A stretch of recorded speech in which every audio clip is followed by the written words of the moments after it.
Got your coffee? I do. So, what's our video about this week? This week we are here in Tombstone. Yep. So you've seen the movie, now let's see the town. Just an itty bitty ditty about a couple on the road, driving an RV, pulling a toad. No place special to roam, not looking for a home. Won't you come along with us? We are RPlaceTravels. This is a map of the downtown area of Tombstone, the tourist area. Right here at the yellow circle is where our RV was parked. And this is where the OK Corral gunfight was fought. And these are the three main streets of the town. Fremont is the main road going through the town. It's Route 80. Allen Street is basically Main Street, where all the entertainment and businesses are. And then the bottom there is Tough Nut Street. Then it just follows 2nd Street, and then 3rd Street and 4th Street, and so on as you go east through the town. Let's start with the campsite. Oh, that was interesting. We were very, very close to everybody in that. So, but we decided we didn't mind at all because we weren't there because we were visiting the campsite or having fun at the campsite. We were there to see Tombstone. Okay, here we are. We are in Tombstone. Right downtown, right in the town of Tombstone. It's called Wells Fargo RV Park. We're about a block away from OK Corral, right downtown. As you can see, all the sites are pretty close, pretty tight. I don't think we're going to be staying in the RV very much. That's our spot for a week. And we could walk. I mean, that was the nice thing about the whole thing, is we never really had to take the car out at all. No, we were right there in town, so we just get out of the RV and go walk downtown and go do whatever we want to do down in the town. We were gone almost all the whole time. It definitely served its purpose, and it was in a great location. Great location. It wasn't a bad price either. We were there for the whole week. We were there for the whole week, and even some of there were RV parks that didn't look very good at all in that, and they were actually asking for more money. Yeah, and further away from town. Much further away from town.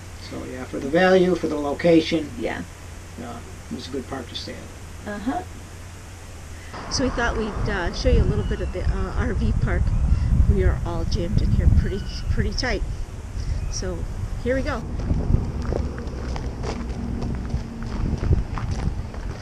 And right in front of us is the office.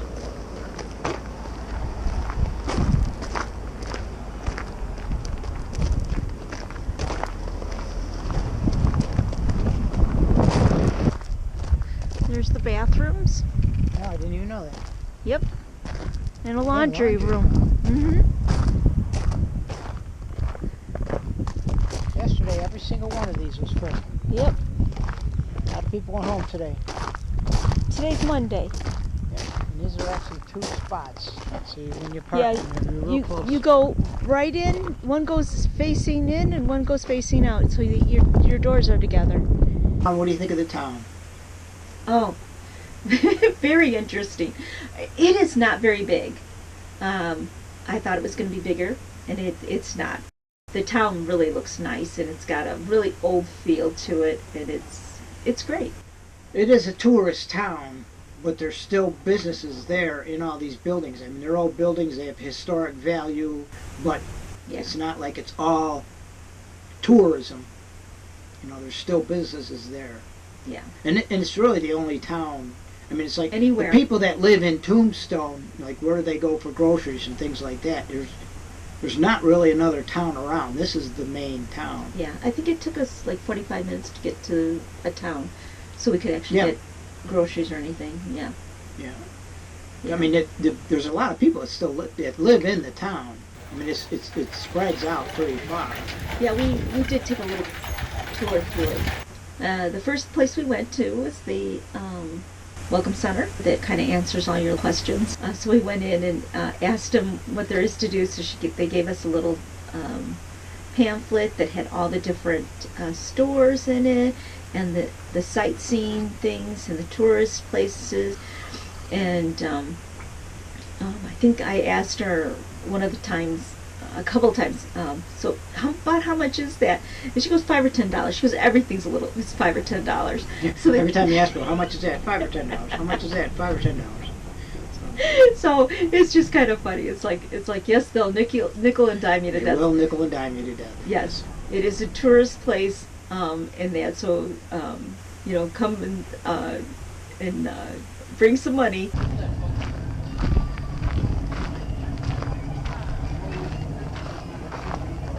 Yes, but this one's a comedy shoot. This one's like Blazing Saddles. It's all tongue-in-cheek. It's a lot of fun. Okay, well, if she gets here, we'll... Tombstone was a mining town. The mines were in operation from the 1880s all the way to the 1930s. They mined silver and gold, and some of the names were Contention, Empire, Lucky Cuss, Silver Thread, Tough Nut, West Side, Grand Central, and Consolidated. The Lucky Cuss was Ed Schiefelin's second mine. Nearly 1,000 tons of silver were mined, and the Lucky Cuss mine became one of Tombstone's richest. So yeah, we went around to the displays that they had put up for the different equipment and stuff that they used in the mine, and that, and of course everything's old and rusty. In the gift shop of the OK Corral, they have, I guess you could call it a movie. It's like a diorama. But it's a moving one. It's on a carousel. So you have the picture of like the town, and it turned, and then it was on a picture of the mines, and it turned, and there's different pictures of so they did a whole history of the town. Wonderful thing about it is Vincent Price, he actually narrated it. So everybody was asked not to film it because copyright. The show is about the first 50 years of Tombstone. It's a diorama video show. The video portion was done in 1963, and the entire thing is narrated by Vincent Price. So I hope you all enjoy the show and have a wonderful day. At the time, it was like one of the biggest towns in Arizona. It was a pretty significant town in its day. Yeah. Well, I guess because they had the courthouse there and everything, so yeah, that made it like the county seat. The courthouse was completed in 1883 and served until 1930, when they moved the county seat to Bisbee.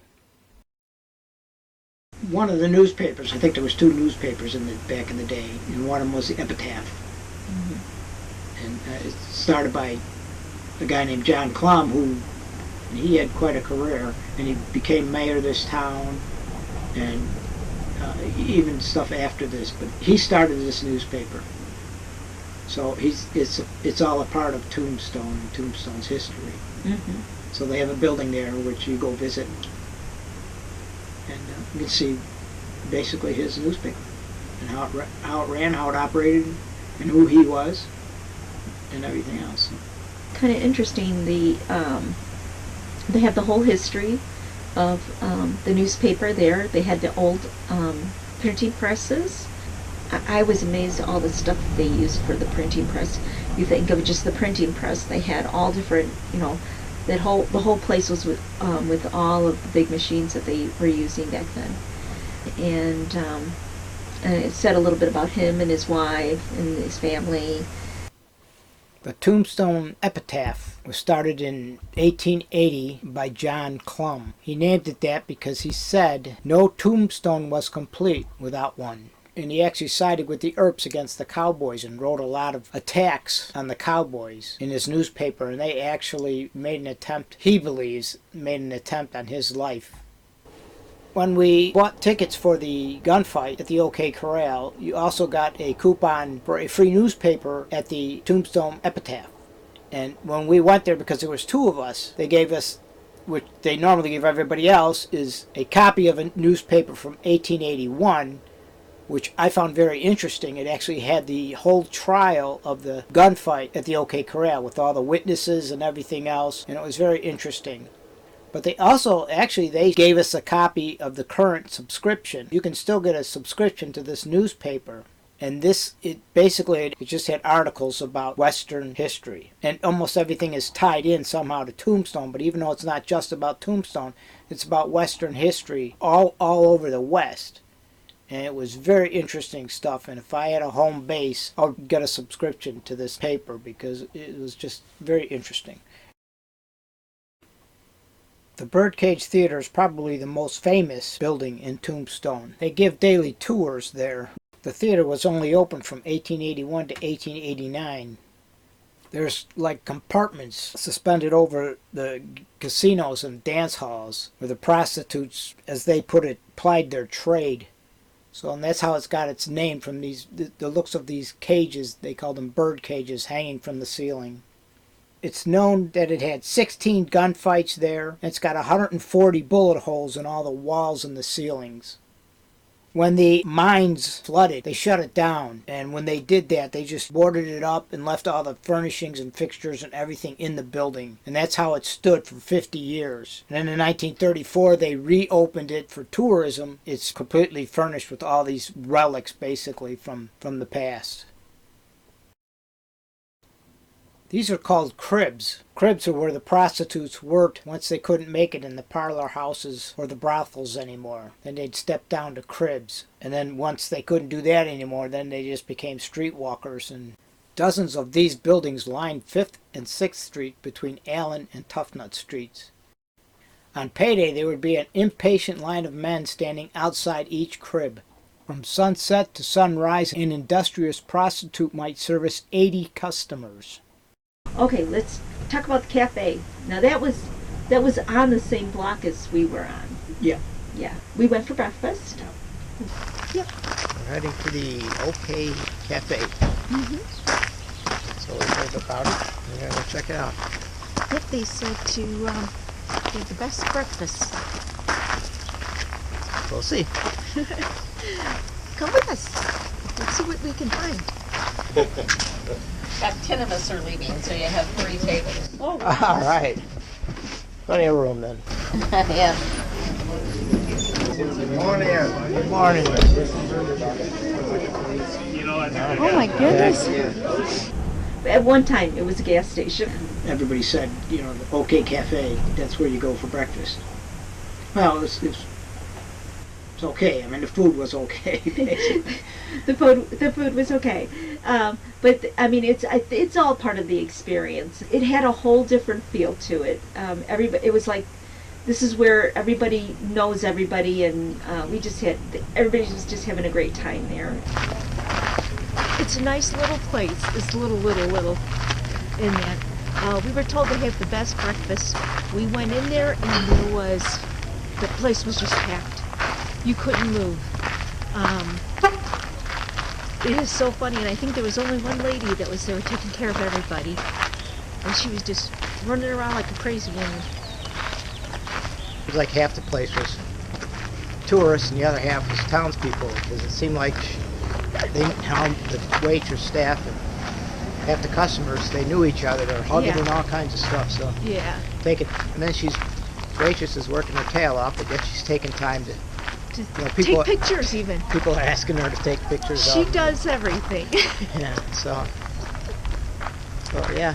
just talking to customers, all kinds of stuff. So yeah, just a good place to go for breakfast. Yeah. All right.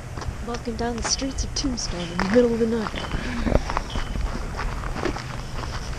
Thought we'd check out Tombstone at night, see what it looks like. Our last little jaunt out. Last night. All right, we're going to flip this camera around and show you Main Street. Not Main Street, Allen Street. At night. Which downtown is Tombstone. Downtown Tombstone, yeah. What time is it? It is. It's not very late. It's 8 o'clock.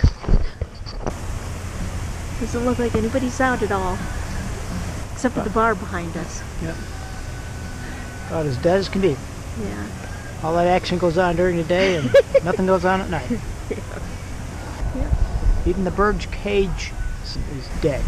No, Empty. they should have a ghost walk. I think it starts at 10. Oh. They have a ghost walk later. That was the town of Tombstone. So next week we'll get into what Tombstone is famous for. And that's the gunfight at the OK Corral. So we'll get into that next week. Okay. That'll be great. Okay. Okay. All right. So we'll see you then. Oh, we'll see you then.